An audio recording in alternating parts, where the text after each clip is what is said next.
എൻ്റെ ഏറ്റവും വലിയ ആഗ്രഹമായിരുന്നു കണ്ണനെ കാണാൻ പോകുക എന്നുള്ളത്. ഞാനിത് 2ാമത്തെ തവണയാണ് ഗുരുവായൂരിൽ പോകുന്നത്. ആദ്യം പോയത് എപ്പോഴാണെന്നറിയോ? എൻ്റെ ചോറൂണിന്. അതിനുശേഷം പിന്നെ അങ്ങോട്ട് പോകാനേ പറ്റിയില്ല. ഇപ്പം എനിക്ക് പ്രായം 30. ഞാൻ ഇത്ര വർഷം എടുത്തു കണ്ണനെ വീണ്ടും കാണാൻ വേണ്ടി. എന്താ അല്ലേ? അതുകൊണ്ട് തന്നെ അത്രമാത്രം ആഗ്രഹിച്ചൊരു ഗുരുവായൂർ യാത്രയായിരുന്നു ഇത്. ഞങ്ങൾ പോയ ദിവസം നല്ല തിരക്കുണ്ടായിരുന്നു. ഒരുപാട് ക്യൂ നിൽക്കേണ്ടിയൊക്കെ വന്നു. പക്ഷെ അത്രമാത്രം ആഗ്രഹിച്ച് പോയത് കൊണ്ടാണോന്നറിയില്ല, ഒരു ബുദ്ധിമുട്ടും ഇല്ലാതെ കണ്ണനെ കണ്ട് തൊഴാൻ സാധിച്ചു.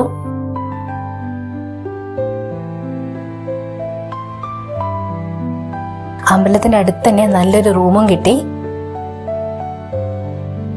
രാത്രിയും രാവിലെയും കണ്ണനെ കണ്ട് തൊഴാൻ പറ്റി. ഇനിയും ഇങ്ങോട്ടേക്ക് വരാൻ സാധിക്കണേ കണ്ണാ എന്ന് പ്രാർത്ഥിച്ചുകൊണ്ടാണ് അവിടുന്ന് തിരിച്ചത്.